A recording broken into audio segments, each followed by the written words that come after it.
যাদের অ্যালার্জি নেই বেগুনে, যারা বেগুন খেতে পারেন, বেগুন খেলে কোনো সমস্যা হয় না, আজকের রেসিপিটা তাদের জন্য। দেখা যায় সবসময় বেগুনটা মাছ দিয়ে এমনি ভাজি করে খাওয়া হয় বা ভর্তা করে খাওয়া হয়। তবে আজকে আমি আপনাদেরকে একটা নতুন রেসিপির সাথে পরিচয় করিয়ে দেবো। এটা একদম শুধু বেগুন দিয়ে রান্না করতে হয় এবং খেতেও অনেক বেশি মজা হয়। তো আজকে চলুন দেখে নিই কীভাবে বানিয়ে ফেলা যায় শুধু বেগুনের তরকারি। তো হ্যালো এভরিওয়ান, আসসালামু আলাইকুম। সকলে কেমন আছেন? আশা করি সকলে ভালো আছেন। আলহামদুলিল্লাহ আমি অনেক ভালো আছি। তো এখানে আমি একটা বেগুন নিয়ে নিয়েছি। বেগুনটা আমি প্রথমে স্লাইস করে কেটে নিয়েছি। আপনারা চাইলে লম্বা করে দিতে পারেন, তবে আমি এখানে গোল করেই আজকে করব। তো এরপরে এখানে দিয়ে দিয়েছি সামান্য একটু লবণ এবং দিয়ে দিয়েছি হলুদ এবং মরিচের গুঁড়ো। দিয়ে এটাকে সুন্দর করে একটু মেখে কিছুক্ষণ রেখে দেব। আর এটা কিন্তু অবশ্যই এখানে কোনো প্রকার ধনিয়া দিতে যাবেন না, যেহেতু ধনিয়া একটু পোড়া পোড়া একটা স্মেল চলে আসতে পারে, যার কারণে মরিচের গুঁড়ো এবং হলুদ দিয়ে করার চেষ্টা করবেন। তো এটা বেগুনটা মাখানো হয়ে গেলে তো এটাকে সাইডে কিছুক্ষণ রেখে দেবো, কারণ বেগুন যখন ভাজবেন, যখন সাথে সাথে ভাজতে নেবেন তখন কিন্তু মানে তেল বেশি লাগবে আর কি। আর যখন কিছুক্ষণ রেখে দিবেন, রেখে দেওয়ার পর পানিটা ঝরে যাবে, তখন দেখা যায় যে তেলটা একটু কম খরচ হয়। তো এখানে আমি সামান্য একটু তেল দিয়ে নিয়েছি। তেলটা দিয়ে গরম হওয়ার পরে বেগুনগুলো দিয়ে দেবো পানি ছাড়িয়ে। যেহেতু আমি ম্যারিনেট করে কিছুক্ষণ রেখেছিলাম, যার কারণে একটু পানিটা ছাড়িয়ে নিয়েছি, এতে করে অল্প সময়ের মধ্যে হয়ে যাবে। আর এই বেগুন ভাজিটা কিন্তু আমরা যেভাবে বেগুন শুধু ভাজি করে খাওয়া হয় সেরকম করে কিন্তু করা যাবে না। একদম হালকা একটু সটে করে নিতে হবে আর কি। একবারে পোড়াও না, আবার ভিতরেরটা সিদ্ধ হয়ে যাবে এরকম পরিস্থিতিতে। তো বেগুনগুলো দেওয়ার পরে এক পাশটা যখন হয়ে গিয়েছে এরকম করে উল্টে পাল্টে কিন্তু করে নিতে হবে। এখন বেগুন ভাজি করে কিন্তু দূরে থাকা যাবে না। তো বেগুন ভাজিটা আমার হয়ে গিয়েছে। যখন দেখবেন যে অনেক পোড়া না বাট সিদ্ধ হয়ে গিয়েছে, তখন মনে করবেন যে বেগুনটা পারফেক্ট হয়েছে। তো এরপরে আমি এগুলোকে উঠিয়ে নিয়ে আমি কিন্তু বেশি তেল ব্যবহার করব না। যে তেল এখানে দিয়েছি সেই তেলটা দিয়েই আমি পুরো রান্নাটা করব। এখানে দিয়ে দিয়েছি লাল সরিষা। এখানে আপনারা চাইলে হলুদ সরিষাও দিতে পারেন।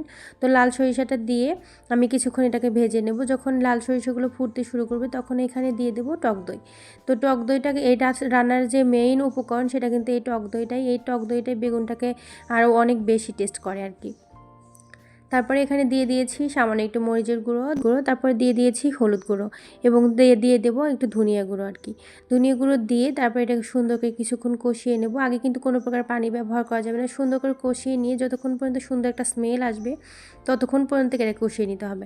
আর এই রান্নাতে কিন্তু আজকে কোনো প্রকার আদা রসুন বা পেঁয়াজ কোনো কিছুই ব্যবহার করা হবে না। শুধু কাঁচামরিচটা শেষে একটু নামানোর আগে সুন্দর স্মেলের জন্য দিয়ে দেবো আর কি। তারপরে ঝোলটা দিয়ে আমি কিছুক্ষণ ফুটিয়ে নেব। ফুটিয়ে নেওয়ার পর যখন ঝোলটা ফুটে উঠবে, ওই মুহূর্তে আগে থেকে ভেজে রাখা বেগুনগুলো দিয়ে দেবো।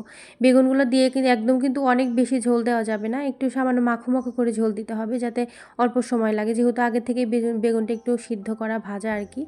এর জন্য একটু পানিটা কম দিয়ে তারপরে ঝোলটা করে নেবেন।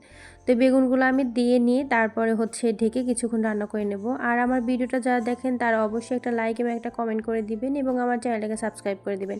অনেকে আছে যারা ভিডিও দেখে কিন্তু কোনো প্রকার লাইক কমেন্ট কিছুই করে না। আসলে আমাদের এটাতে আপনাদের একটা লাইক এবং একটা কমেন্ট করলে আমাদের ছোটো ইউটিউবাররা অনেক বেশি খুশি হয় এবং কাজ করার ক্ষেত্রে অনেক বেশি অনুপ্রেরণা দেয় আর কি। তো বেগুনটাকে আমি বারবার উল্টে পাল্টে রান্না করে নেব যতক্ষণ পর্যন্ত ঝোলটা টেনে আসবে। ঝোলটা কিন্তু অনেক বেশি রাখা যাবে না, তাহলে কিন্তু টেস্টটা অতটা লাগবে না।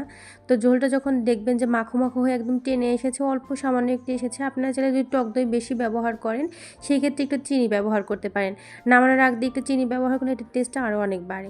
তারপরে আমি কুচি করে কাঁচামরিচ কেটে সেটা উপর দিয়ে কিছুক্ষণ ঢেকে রেখেছি, যাতে করে কাঁচামরিচ যে গন্ধটা ছেড়ে দেয় এবং সুন্দর একটা স্মেল বের হয়। তো দেখেন কতটা সুন্দর হয়েছে। এরকম করে যদি বাসায় বানিয়ে একবার সবাইকে খাওয়াতে পারেন, দেখবেন অনেক বেশি পছন্দ করবে সবাই। আর শুধু বেগুনের তরকারি তো বলে কথাই হয় না। মাঝে এরকম শুধু বেগুনের তরকারি আপনারা অবশ্যই ট্রাই করতে পারেন। আর আমি এটা বেশি করে রিকমেন্ড করব, যারা কখনো এই রেসিপিটা করেননি কখনো, অবশ্যই এটা একবার করে দেখবেন অনেক বেশি পছন্দ করবে সবাই। তো আমার ভিডিওটা যদি আপনাদের ভালো লেগে থাকে তাহলে অবশ্যই একটা লাইক এবং একটা কমেন্ট করে দিয়ে আমার চ্যানেলটাকে সাবস্ক্রাইব করে দেবেন। আজকের মতো বিদায় নিচ্ছি। সকলে ভালো থাকবেন, সুস্থ থাকবেন। দেখা হবে রান্নার আরও একটা ভিডিও নিয়ে। আসসালামু আলাইকুম।